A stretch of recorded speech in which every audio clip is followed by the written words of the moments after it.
Okay, eto na lang ang simpleng setup ng ating incubator. Automatic pa rin ito, pero binawasan natin ng roller kasi hindi naman siya masyadong nabubulungin dahil mahina ang itlog ngayon ng pabo at saka ng ating mga IRI. Pero itong isang to, hindi na naikot ito yung roller nito. Yan. Hindi na siya naikot, kaya nilagyan na natin ng tray ng itlog. Manual na natin binabaliktad yan. Tapos ito mga ito, yung mga napisa, yun, yung mga sisiw na yun. Tapos ito yung mga buo pa, wala na, bugot na yan. Hindi mo wala na mabubugukan talaga kayo ng itlog kahit na nasa incubator. Kasi hindi naman natin alam kung lahat ba ng inilalagay natin sa incubator natin fertile. Mahirap ding kabisaduhin ng incubator kasi kami, nakakatatlo na kami incubator. Ito yung una namin incubator. Yan. Maganda sana to, kaso kulong na kulong. Pag may pumutok na itlog dun sa loob, ang hirap linisin. Tapos, tawag dito, pag may napisa, ang hirap kuhanin. Tapos, pag kinuha mo pa siya, nalalagot yung wire hanggang sa dumating kami rito. Ito naman, pagka bago, siyempre, susundin mo yung instruction, ang lalagyan mo ng tubig, itong nasa ilalim. Pero pag nilagyan mo ng tubig yung nasa ilalim, naglalatite o madungis yung yung mga itlog. Tapos masyado siyang mag-moist, kaya maraming nasisira o maraming nabubugo. Ito parang dry lang kasi kakapraso lang yung kanyang tubig. Ito lang yung tubig niya. Nung sinubukan namin to, okay naman. Hindi pa rin nawawala yung nabubugok pero o yung nasisirang itlog, pero kaunti na lang, hindi kagaya dati na pag nagbukas ka 6, 5, minsan 10 yung sirang itlog. Tapos madalas may mga nagko-complain kagaya nito. Yan kanina bisaklat yung paa niya, nakaganon. Ano ba sa iba yung bisaklat? Yung bukang-buka yung paa niya, deform. Kasi naipit siya rito. At saka ito madulas. Yan. Ngayon, ang ginawa natin, nilagyan natin ng kaprasong basahan. Ganyan ang ginagawa namin. Para makakapit yung kanyang paa at saka yung kanyang kuko. Maituwid niya yung sarili niyang paa. Kasi pagka tumagal, mga 2 araw pa siya dito sa incubator o 1 araw, habang nainitan siya, kumbaga, kung gano'n na nakaporma yung paa niya, pag nilabas mo na siya ng incubator, gano'n na talaga siya. Mahirap na i-correct. So, since day old pa lang siya, kahapon pa lang siya napisa, kaya pang habulin. Lalagyan niyo lang ng basahan, yan. Kaya medyo tuwid-tuwid na yung lakad niya. Hanggang sa takluban mo lang yan, mainitan lang yan, pag nasanay siya na pahakbang-hakbang na, matutuwid niya na rin yung sarili niya. Huwag lang dito. Pag napunta yan dito, sa mga madulas, ganun pa rin yan. Kasi habang dumudulas yung paa niya, nabuka ng nabuka, tapos mainit yung incubator, parang nahuhulma na gano'n na yung paa niya. Kaya, nilalagyan namin ng basahan para kahit pa paano, makagapang-gapang siya. Yan. Medyo tuwid-tuwid na ngayon. Maya-maya, maayos-ayos na yan. Hindi kagaya kanina talagang nakadapa siya. Ngayon, nakakagapang-gapang na siya o nakakahakbang-hakbang na siya. So, yan ang ginagawa namin. Tapos, pagka medyo malakas na, gaya niya, medyo tumutuka-tuka na, mga nangyayari ang mga 2 days, ibig sabihin, pwede na yan. Pwede mo na isama. Depende sa sasamahan mo. Kung medyo kasi lalaki pa niya, o hindi nalayo sa kanya yung laki. Kasi kung medyo malalaki na, o malayo sa kanilang diferensya ng laki, matatapakan lang yan. Ngayon, since yung paglilipatan natin, kakaunti lang ang laman, pwede na natin ilipat tong 2 to. Yan. Lumalaban na eh. Tumatakbo na, ibig sabihin, malakas na yan. Dito natin dadalhin na yan. Dito. Kaya since kakaunti lang naman, hindi siya masyadong matatapakan. Pero kung maraming ganito kalalaki, mamamatay lang kagad yan, matatapakan yan, mayayakyakan at mayayakyakan yan. Kaya itong malaking to, mamaya lilipat na natin yan. Kasi matatapakan, kasi ano yun eh, parang bully yung parehas yan eh, pabo tsaka manok. May time na parang bully. Pag nakita niyang may mahina na, talagang sinasadya nilang tapakan. Pag nakita nilang nakayuko na, tinatapakan at tinatapakan nila. Okay?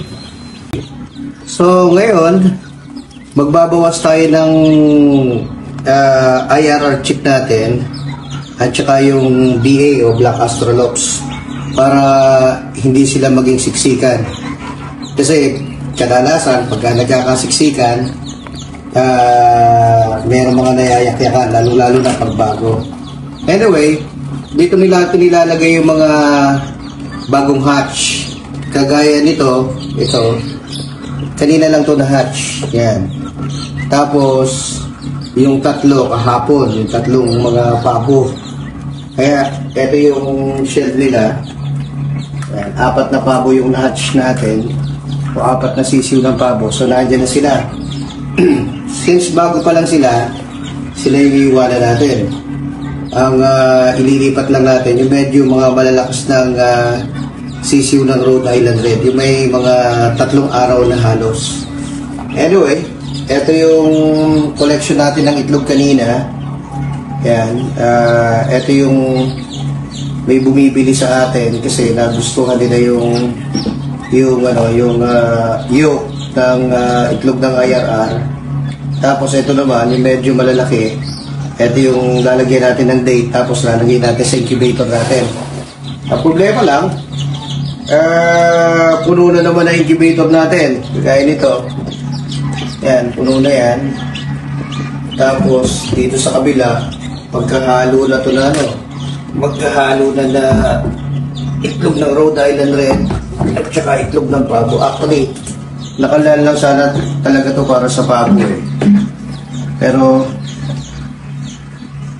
tuloy-tuloy yung itlog ng Rhode Island Red natin, kaya no choice kundi pagpatong-patungin na natin muna pansamantala. So ginaganya lang namin, pinagpapatong-patong namin. Since may mga date naman siya, kaya pagka may nabakante na, may napisa na mga may nag-crack na mga 5 hanggang 10, tinatanggalan namin dyan, ipinapalit namin dyan sa ibabaw dyan sa mga lane na yan para nakahalang. Anyway, yun naman nagka-crack na, ginagawa namin, once na nag-crack na dito, ilalagay namin dito. Ito yung kauna-unahan naming tawag dito, incubator. 448 capacity siya. Yung nga lang, ayos na sana eh. Ewan ko lang sa mga incheck talaga. Pagka gumawa, hindi pa kinukumpleto eh. Ayos na sana, pinalpak pa ng kaunti eh. Ngayon, hindi na nagana yung kanyang roller, hindi na naikot. Due to wiring defects. Kasi yung mga ginamit na wire, maliliit lang eh. Kaya ang ginagawa natin, pagka nagkaroon na ng crack, kagaya nito, may crack na siya, ilalagay na lang, ito na lang ang gamit niya. Ginagawa na lang natin siyang hatcher. So dyan, halo-halo yan. Manok, itlog ng manok, tsaka itlog ng babo. Kung mapapansin nyo, nakalagay siya sa mga maliliit na platito. Sinubukan lang namin, effective naman. So, ang purpose kung bakit namin nilagyan ng platito, para kahit gumalaw-galaw siya, pag ganyan-ganyan lang. So, hindi napunta sa ilalim yung crack na yon. Kasi, pagka pumupunta sa ilalim, nasosuffocate yung sisiw, kadalasan hindi na nakakalabas. So, ito, yung mortality rate, medyo nabawasan nung ginawa namin yung diskarte niya. At so far, maganda naman siya. So, ngayon, ilipat natin yung medyo malalakas na. Hindi tayo ng medyo malalakas na sa tingin natin kaya na nilang makipag-siksikan sa kapila.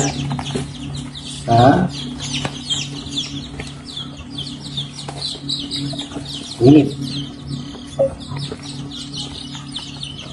Maliit pa.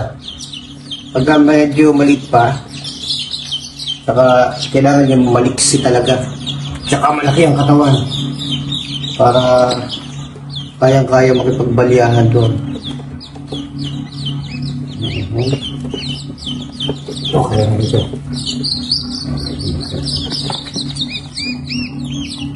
Saka yung pagka nilagay mo pa lang yung kamay mo, ang lakas na ng talon, yung medyo may nagpapahuli na, ibig sabihin malakas yun, pwede na yun, panlaban na yun, malakas-lakas na yun.